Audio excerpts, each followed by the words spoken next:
Good morning, students. Welcome to our online class. Today we start chapter 10 Fortitude, Strength in Tragedy in MSc. In this chapter, we discussed about life doesn't get easier or more forgiving. We get stronger and more resilient. जीवन में हमें कई ऐसे अवसर आते हैं जब हमें स्ट्रोंगर और मोर रिसाइलेंट अर्थात लचीला बनना पड़ता है. Faith in God and oneself provides fortitude or strength in tragedy. ईश्वर और स्वयं में विश्वास हमें ट्रेजिडी में स्ट्रांग बनाता है. जब भी हम किसी भयंकर समस्या का सामना करना पड़े तब हमें स्वयं और ईश्वर में विश्वास रखना चाहिए. The Italian highway connecting Naples to Rome was a ribbon of sunlight in the early hours of a summer morning. Naples को रोम से जोड़ने वाला इटली का हाईवे था. समर सीजन में सुबह सुबह ही सूर्य अपनी तेज गर्मी से पूरे एनवायरनमेंट को हॉट कर चुका था. An elderly gentleman, evidently a foreigner, drove a motorcycle along the concrete carpet, carrying in the sidecar his wife and his young child.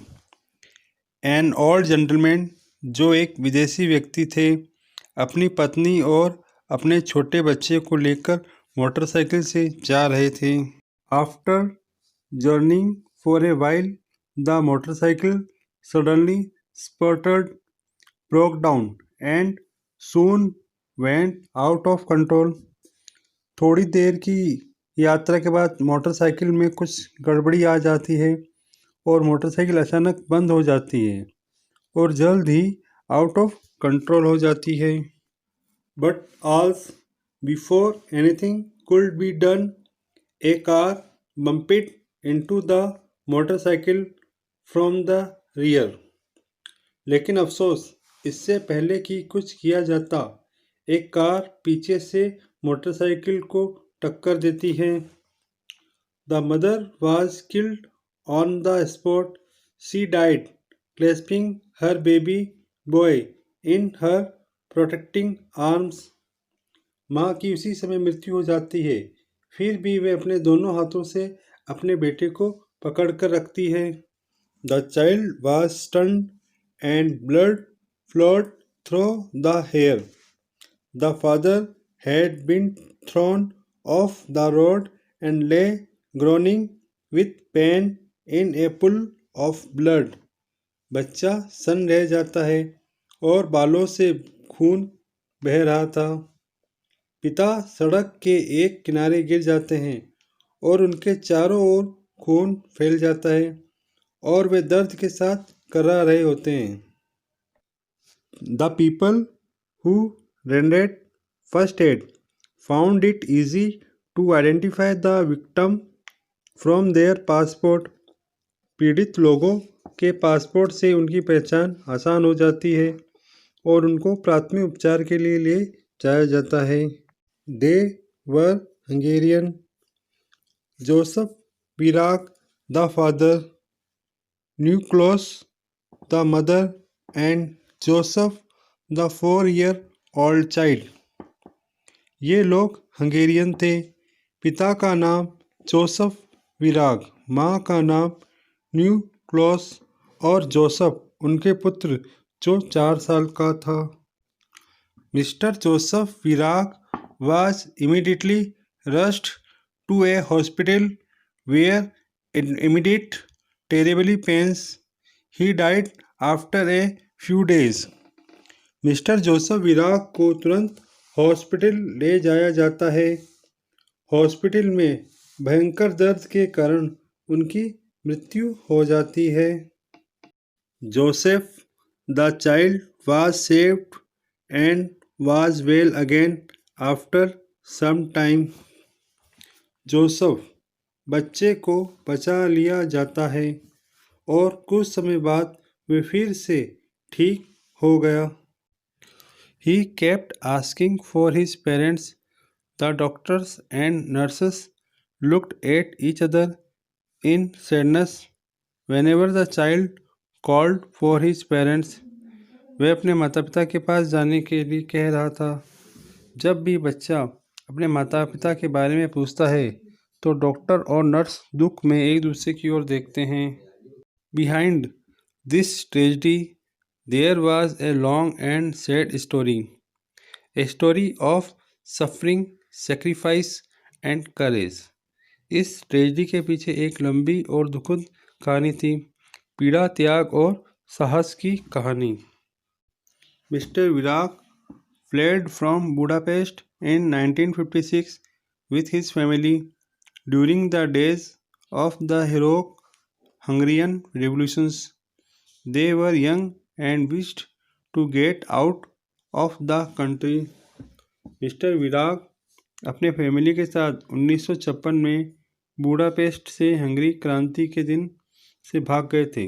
वे युवा थे और अपने देश से बाहर जाने की इच्छा रखते थे।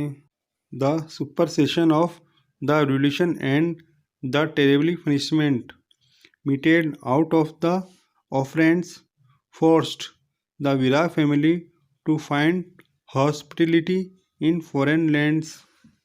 क्रांति के दमन और अपराधियों को मिली सजा ने विराग फैमिली को विदेश में शरण लेने के लिए मजबूर कर दिया था। Accordingly, they sought asylum in Australia and tried to settle down there, but fortune did not favor them and they had to suffer a lot.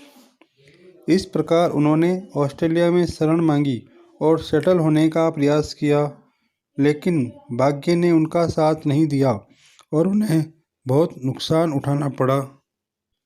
At the end of the term, they found themselves without any good chance in life. The English language was difficult for them to learn. शब्द के अंत में उन्होंने जीवन में बिना किसी अच्छे अवसर के खुद को वहाँ पाया। उनके लिए इंग्लिश भाषा को सीखना काफ़ी कठिन था। So they decided to return to their native and despite many difficulties there. इसलिए उन्होंने वहाँ कई कठिनाइयों के बावजूद अपनी जन्मभूमि हंगरी लौटने का निश्चय किया। They took a ship to Italy. The joy of returning home made them forget their bitterness of life.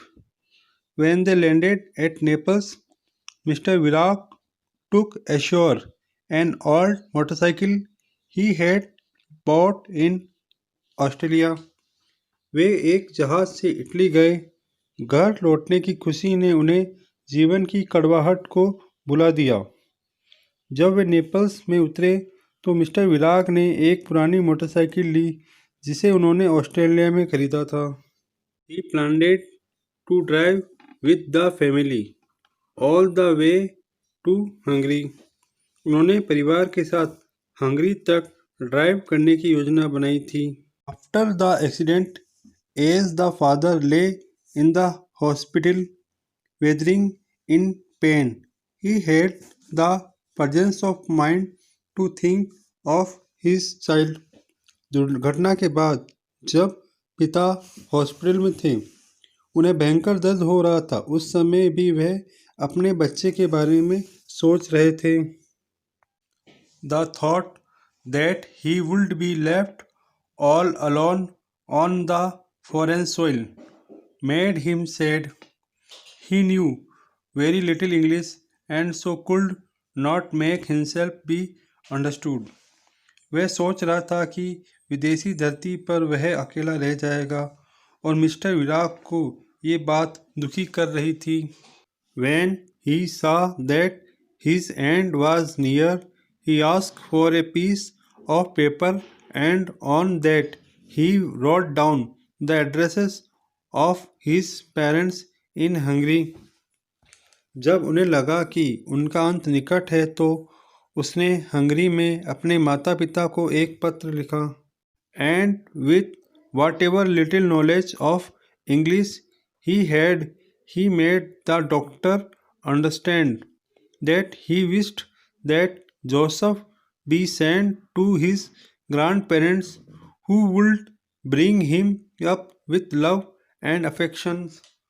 और उनका थोड़ा बहुत अंग्रेजी का ज्ञान से उन्होंने डॉक्टर को बताया कि वे चाहते हैं कि जोसेफ को उसके दादा दादी के पास भेजा जाए, जो उसे प्यार और स्नेह के साथ उसे रखेंगे.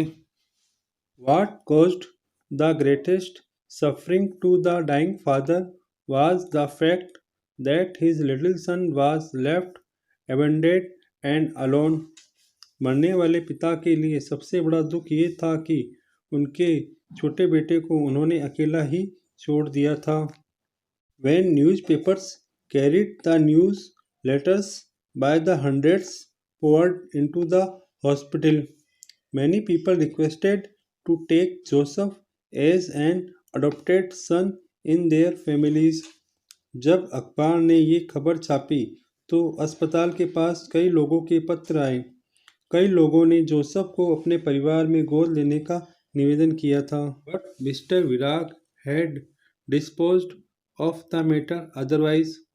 Even in the hour of extreme pain, he was strong enough to think about his son and direct the hospital authorities as to where he would like to send him.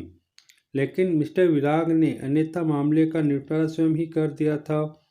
अत्यधिक दर्द में उन्होंने बेटे के बारे में सोच रहे थे. उन्होंने अस्पताल के अधिकारियों को ये निर्देश दिया कि वे अपने बेटे को कहाँ भेजना चाहते हैं. It is rightly said that the true inner strength is seen during the hour of crisis. ठीक ही कहा गया है कि संकट के समय सच्ची आंतरिक शक्ति ही देखी जाती है. Students, our chapter is over. I hope you understand this chapter.